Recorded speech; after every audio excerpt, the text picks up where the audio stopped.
Viral bule naik motor tanpa helm dan baju masuk tol Bali. Media sosial sedang ramai dengan video yang merekam aksi seorang pria bule yang mengendarai sepeda motor dan masuk dalam tol Bali Mandara. Video viral tersebut diunggah dalam akun Instagram @punapibali. Bule tersebut tampak bertelanjang dada tanpa mengenakan helm dan diketahui berasal dari Rusia. Pria bule itu melintas di dalam tol Bali Mandara menggunakan motor Honda PCX plat DK 2524 UBG pada tanggal 12 April kemarin.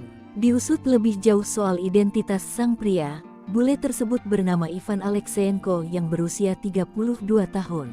Menurut pihak Jasa Marga, pria bule yang tinggal di sebuah villa kawasan Jimbaran, Kuta Selatan, sudah diamankan untuk dimintai keterangan. Sekadar informasi, tol Bali Mandara boleh dimasuki oleh pengendara motor. Namun, sang pria bule ini dianggap melanggar karena memasuki jalur mobil.